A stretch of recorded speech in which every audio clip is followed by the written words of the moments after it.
You're like, what's the point of ToK? What? Hi guys, welcome to ToK today. My name's Daniel. Now, I'm really sorry that I haven't uploaded any videos for the last couple of weeks. I have been hugely busy. We had the run up to the 15th of March deadline, so I've been working with students from all over the world, helping them to complete their ToK essays before the 15th of March deadline. And of course, we had the release of the November 24 essay titles. Very exciting. More about those coming up. So what I thought I would do today is I would just do a quick video on some of the questions that have been coming in to me from subscribers from all over the world. Thank you very much for subscribing. And before I get into it, if you're not subscribed, then please do. It really helps me out. So I thought I'd get into a few of the questions that have been coming in from subscribers from around the world, because I figure that any question that comes in is probably replicated by about 100 other students who also have the same question. So let's get into it. Question number one comes from a student in Singapore, and she says, when will the November 24 essay titles be published? Well, quite straightforward. I have a publication deadline of the 29th of March. Like all good ToK students, I have a deadline to meet as well. So I'm working on them at the moment. I've written the first three. I've still got three to go. I'm going to be working on those this week. Bit of work and presentation and stuff next week. Proofreading, and they should be up by the 29th of March. But I hope to get them up before the 29th of March. We'll see. Question number two comes from a student in Peru and a student in Jakarta and a few other people. And they've asked, which is the easiest essay title for November 24? Which is the easiest prompt? And which one would you recommend? Okay, huge issue. Of course, I'm not going to recommend any one of those titles over any other title. I think that all six titles are very good, and yet again, I think that the November essay titles are more accessible than the May essay titles. It's an interesting one. I don't know if other ToK teachers or students who agree with me or not. Get in touch if you do, or if you don't. But which one is the easiest one to do? Well, that comes down to a whole load of factors, and I cover a lot of those factors in a video that I made about this time last year called Why are some ToK essay titles easier than others? And I'll put a link to that video up here or up here. I can never quite remember which side it's on. But essentially, you should choose the essay title that interests you, the one that grabs you, that you can see that there are some issues in there that you can sort of take apart, that you can analyze, that you will enjoy exploring. I know which essay titles I would choose and which ones I wouldn't from the list for November 24, but that's just me, my preferences. They're not necessarily your preferences. There are no titles there that I would say to my students, don't do that title. And usually there is a title where I say, please steer away from that one. But this year, no, I think all six of them are really good titles. Moving on. Question number three comes from a YouTube subscriber called @Hamidatina. And he or she says, can you make a video for exhibition prompt 33?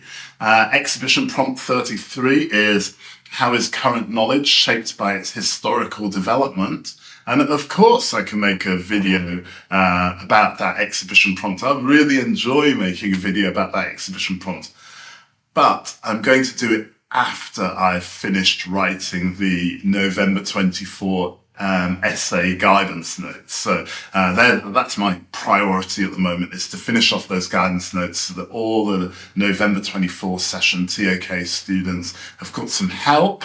And then I'll get on to exhibition prompt 33. How is the historical development? No, how is current knowledge influenced by its historical development? There, I knew I would get there at some point. Just a quick history note. Why were the early days of history called the Dark Ages? Because there were so many nights. No? No? You don't think that's funny? What about, what have Alexander the Great and Kermit the Frog got in common? Same middle name.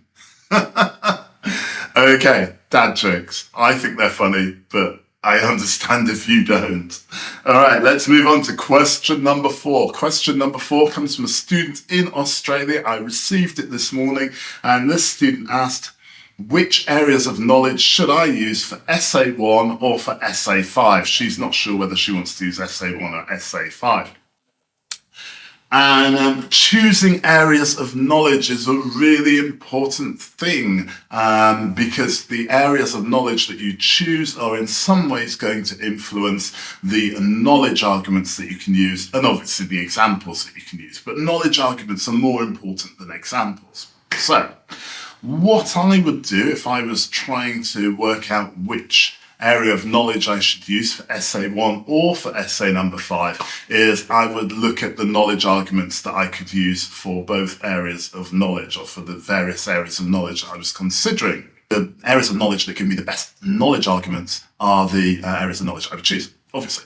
Now, lots of students choose human sciences and natural sciences when they're given a free choice of areas of knowledge.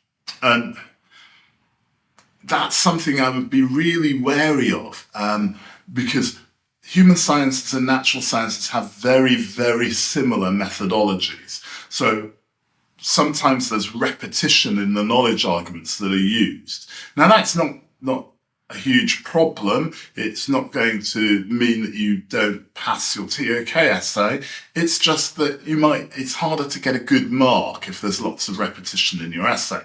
It's easier to get a high mark if there's contrast in the essay. So, I mean, typically I always resort to doing either human or natural sciences as one area of knowledge and AOK the arts as the other area of knowledge, because the methodologies are quite different and there's a lot of contrasting points in the ways that that knowledge is produced in each area of knowledge. That doesn't mean that you have to do those, though. You might be really into history, and you could contrast history with either of the sciences, and they have different ways of making knowledge as well. So it gives you good contrast. Or you could even look at things like, for example, maths and the arts. They have different ways of making knowledge. It all comes down to which knowledge areas you want to use. Okay, our final question comes from a student in the United States of America, and he sent me a message using the Facebook Messenger icon on the TokToday website, and his message was, "What's the point of ToK?" exclamation mark, question mark. I imagined that he was sort of sat there late at night after an evening of trying to do his ToK exhibition or his ToK essay, feeling a bit frustrated and just wanted to sort of vent off to somebody like, what's the point of ToK? And what a good question. What is the point of ToK? Apart from to give us hours of entertainment, engagement and other things. So I think a good place to start is that by studying how knowledge is made, we might start to understand how to make better knowledge. Now, how we define better knowledge is dependent upon a whole range of factors. But if we want better answers to things, if we want to solve problems, we should become experts in how we make knowledge to solve those problems. So that's why ToK is an essential part of every other subject, because every other subject you study the knowledge which is made, but in ToK you study how that knowledge is made. So quite simply, if we want to solve some of the world's problems, ToK is an essential tool in our toolkit to help us to come up with better answers to those problems. But at a wider level, maybe the student's asking a more philosophical or existential question. What's the point of ToK? And I say, well, what's the point of anything, really? What's the point of doing the IB diploma? You might say, well, it's to get into university. You say, well, what's the point of going to university? You might say, well, it's to get a better job. to learn more about something. And then, well, why do you want to learn more about something? And why do you want to get a better job? You know, it's just sort of like endless. What's the point? What's the point? And the point of, I think, the point of everything is in the moment. In that moment, there is intrinsic value to that thing. Like making this video, there's an intrinsic value to this video. I don't know whether anyone's going to watch this video. I don't know if it will help anyone, but the value for me is actually in this experience now of making this video. But we're getting a bit deep for the purposes of this point in time. Before I go, let me tell you a joke about points. The invention of the spoon was an important turning point in human history. It caused quite a stir.